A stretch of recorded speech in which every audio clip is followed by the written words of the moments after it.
नमस्कार, जय हिंद साथियों।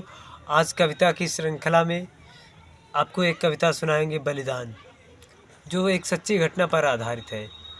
उसमें पात्रों का जो चयन है, शब्दों का जो चयन है, वो किसी भी समाज और किसी भी व्यक्ति को आहत नहीं करना चाहते हैं, क्योंकि इस संसार में दयाहीन और दयावान व्यक्ति होना एक केवल प्राकृतिक कारण है। तब हमने एक कविता लिखी है बलिदान, जिसमें एक लड़की कड़क पत्ता तोड़ लेती है। उसके केवल इतने कसूर की वजह से उसके घर के कुछ सदस्यों को किसी अमीर व्यक्ति द्वारा, या कह सकते हैं कि किसी दबंग व्यक्ति द्वारा, उसके घर के 4 सदस्यों को मार दिया जाता है। कविता का आगाज़ है, उठ रहा था धुआं बेशुमार उसके घर से, उसने अभी तो कल ही खरीदी थी तालपत्री शहर से। था क्या कसूर उस बूढ़े बाप का जो भूखा था कल रात का, किसी ने झूठी ये खबर फैलाई थी, सरला कड़क पत्ता तोड़ लाई थी।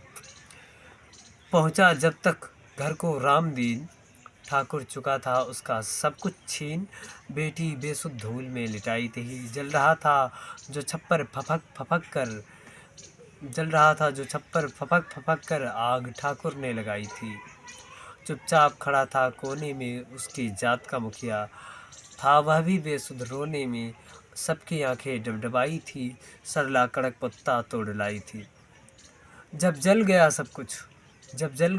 सब कुछ हुई सरला की माँ धराशायी थी। सब छिन्न भिन्न पड़े थे रामदीन के लोटे और लंगोट। चीख कर बोली सबरी, ठाकुर क्या अगले जन्म में तेरी माँ कसाई थी, क्या तेरी माँ कसाई थी। तू मुझे बताता, मेरी बिटिया को 2-4 थप्पड़ लगाता, कौन सा सरला तेरा महल चुरा लाई थी। अचानक स्वर धीमा हुआ सबरी का, गिरी धम्म से हल्का सा धुआं सा उठा था। धाए से शोर हुआ, सन्नाटा अचानक चहुओर हुआ। अब की गोली भी ठाकुर ने चलाई थी।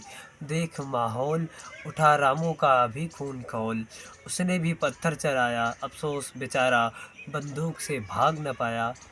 हुआ वह भी धराशायी था, रामू बस रामू नहीं था, अछूतों का सिपाही था, सरला का छोटा भाई था।